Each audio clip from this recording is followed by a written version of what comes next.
Hello hi friends, ಇವತ್ತು ಹೆಸರುಬೇಳೆ ದಾಲ್ ಕಿಚಡಿ ಯಾವ ಥರ ಮಾಡೋದು ಅಂತ ತೋರಿಸ್ತಾ ಇದ್ದೀನಿ ನಾನೀಗ.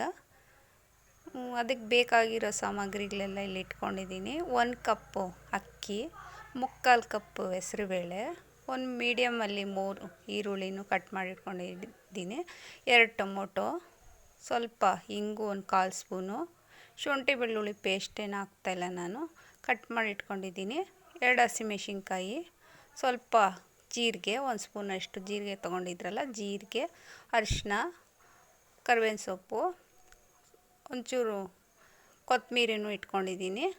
ಈಗ ದಾಲ್ ಕಿಚಡಿ ಯಾವ ಥರ ಮಾಡೋದು ಅಂದ್ಬಿಟ್ಟು ತೋರಿಸ್ತಾ ಇದ್ದೀನಿ ಫ್ರೆಂಡ್ಸ್. ಈ ಒಂದು ಕುಕ್ಕರ್ಗೆ 3/4 ಕಪ್ಪು ಹೆಸರುಬೇಳೆ ತೊಗೊಂಡಿದ್ರಲ್ಲ ಅದನ್ನು ಹಾಕಿ ಬಿಸಿ ಮಾಡಬೇಕು. ಹಸಿ ವಾಸನೆ ಎಲ್ಲ ಹೋಗಬೇಕು, ಚೆನ್ನಾಗಿ ಬರುತ್ತೆ ಅಂತ ಹೇಳ್ತಾರೆ ಹಸಿ ವಾಸನೆ ಎಲ್ಲ ಹೋದರೆ. ಆಮೇಲೆ ಅಕ್ಕಿನೂ ಹೆಸರುಬೇಳೆನ ತೊಳ್ಕೊಂಡು ಅದೇ ಕುಕ್ಕರ್ಗೆ ನಾನು ಹಾಕ್ಕೊಂಡೆ. 4 ಕಪ್ ನೀರು ಹಾಕಿದೆ. ಯಾಕೆ 4 ಕಪ್ ನೀರು ಅಂದರೆ 1ಕ್ಕೆ 2 ಹಾಕ್ತಿರಲ್ಲ, ಅದೇ ಡಬ್ಬಲ್ ಹಾಕ್ಕೊಂಡೆ. ಹೆಸರುಬೇಳೆಗೂ 1 ಕಪ್ ನೀರು ಹಾಕ್ಕೊಂಡೆ, 5 ಕಪ್ ನೀರು ಹಾಕ್ಕೊಂಡು ಇಟ್ಕೊಂಡೆ. ಅರಿಶಿನ ಹಾಕ್ಕೊಂಡೆ. ಆಮೇಲೆ ಹಸಿಮೆಣ್ಸಿನ್ಕಾಯಿ ಕಟ್ ಮಾಡಿದ್ರಲ್ಲ ಅದನ್ನು ಹಾಕ್ಕೊಂಡೆ. ನಾವು ಉಪ್ಪು ಎಷ್ಟು ಬೇಕೋ ಹಾಕ್ಕೊಬೋದು, ಅನ್ನಕ್ಕೆ ಹಾಕ್ಕೊಂಡೆ ನಾನು. ಮುಚ್ಚಳ ಹಾಕಿ ಕುಕ್ಕರ್ ಇಟ್ಟೆ ನಾನು. ಇವಾಗ 2 ವಿಸಿಲ್ ಆಗಲಿ ಅಂದ್ಬಿಟ್ಟು ಕೂಗ್ಸೋಕೆ ಇಟ್ಟಿದ್ದೀನಿ. ಒಬ್ಬೊಬ್ಬರು 4-5 ಹಾಕ್ಸ್ತಾರೆ. 4-5 ಹಾಕ್ಸಿದ್ರೆ ಪೇಸ್ಟ್ ಥರ ಆಗ್ಬಿಡುತ್ತೆ ಅಂದ್ಬಿಟ್ಟು ನಾನು 2 ಕೂಗಿಸ್ಕೊಂಡೆ. 2 ಕೂಗಿಸ್ಕೊಂಡ್ಮೇಲೆ ಒಂದು ಬಾಣಲಿಗೆ 4 ಸ್ಪೂನ್ ಎಣ್ಣೆ ಹಾಕ್ಕೊಂಡೆ. 4 ಸ್ಪೂನ್ ಎಣ್ಣೆ ಹಾಕಿದ್ಮೇಲೆ ಈರುಳ್ಳಿ ಕಟ್ ಮಾಡಿದ್ರಲ್ಲ ಈರುಳ್ಳಿನ ಹಾಕ್ಕೊಂಡು ಚೆನ್ನಾಗಿ ಫ್ರೈ ಮಾಡ್ತಾಯಿದ್ದೀನಿ.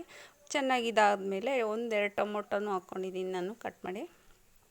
ಟೊಮೊಟೊನು ಚೆನ್ನಾಗಿ ಫ್ರೈ ಆಗಲಿ ಅಂದ್ಬಿಟ್ಟು ಟೊಮೊಟೊನೂ ಹಾಕ್ತಾಯಿದ್ದೀನಿ. ಈಗ ಟೊಮೊಟೊಗೆ ಸ್ವಲ್ಪ ಉಪ್ಪು ಹಾಕ್ತಾಯಿದ್ದೀನಿ, ಸ್ಮೂತಾಗಿ ಬರಲಿ, ಬೇಗ ಬೆಂದ್ಬಿಡುತ್ತೆ ಅಂದ್ಬಿಟ್ಟು 1/4 ಸ್ಪೂನು ಉಪ್ಪು ಹಾಕ್ಕೊಂಡೆ ನಾನು, ಬೇಗ ಬೇಯಲಿ ಅಂದ್ಬಿಟ್ಟು. ಅದು ಆದಮೇಲೆ ಶುಂಠಿ ಬೆಳ್ಳುಳ್ಳಿ ಕಟ್ ಮಾಡ್ಕೊಂಡಿದ್ರಲ್ಲ ಅದನ್ನು ಹಾಕ್ಕೊಳ್ತಾಯಿದ್ದೀನಿ. ಶುಂಠಿ ಬೆಳ್ಳುಳ್ಳಿನೂ ಎಣ್ಣೆಯಲ್ಲೇ ಹಾಕ್ಕೊಂಡು ಚೆನ್ನಾಗಿ ಇದು ಮಾಡ್ತಾಯಿದ್ದೀನಿ. ಈಗ ನಾನು ಅರಿಶಿನ ಹಾಕ್ಕೊಂಡು ಜೀರಿಗೆ ಈಗ ಹಾಕ್ತಾಯಿದ್ದೀನಿ ನಾನು.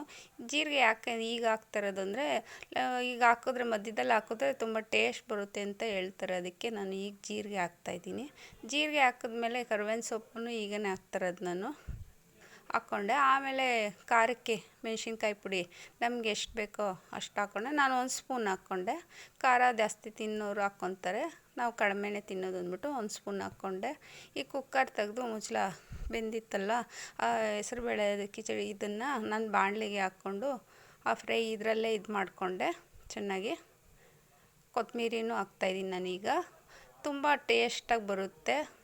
ನೀರೇನು ಬೇಕಾಗಿರಲ್ಲ, ನಾವೆಷ್ಟು ನೀರು ಅಳತೆ ಇಟ್ಕೊಂಡಿದ್ರಲ್ಲ ಅಷ್ಟಕ್ಕೆ ದಾಲ್ ಕಿಚಡಿ ಸ್ಮೂತಾಗಿ ಇದ್ರ ಥರ ಆಗಿರುತ್ತೆ, ಪೇಸ್ಟ್ ಥರ ಏನು ಆಗಿರಲ್ಲ ನೋಡಿರಿ. ಗಟ್ಟಿ ಆಗ್ಬಿಟ್ರೆ 1 ಕಪ್ ನೀರು ಹಾಕ್ಕೊಬೋದು. ನಾನೇನು ನೀರೇನು ಹಾಕಿಲ್ಲ, 1-2 ನಿಮಿಷ ಹಂಗೆ ಇಟ್ಟೆ ಸ್ಟವ್ ಮೇಲೆ ಇದಾಗಲಿ ಅಂದ್ಬಿಟ್ಟು. ತುಂಬ ಚೆನ್ನಾಗಿ ಬಂದಿದೆ ನೋಡಿರಿ ಫ್ರೆಂಡ್ಸ್. ನೀವು ನಿಮ್ಮನೆಯಲ್ಲೂ ಮಾಡ್ಕೊಂಡು ನೋಡಿರಿ, ತುಂಬ ಟೇಸ್ಟ್ ಇರುತ್ತೆ. ಇದಕ್ಕೆ ತುಪ್ಪ ಹಾಕ್ಕೊಂಡು ತಿಂತಾಯಿದ್ರೆ ತುಂಬ ಚೆನ್ನಾಗಿರುತ್ತೆ. ನಮ್ಮ ಚಾನಲ್ ನೋಡಿಲ್ಲ ಅಂದರೆ ನೋಡಿ ಫ್ರೆಂಡ್ಸ್, ಸಬ್ಸ್ಕ್ರೈಬ್ ಮಾಡಿ ಫ್ರೆಂಡ್ಸ್. ಬಾಯ್.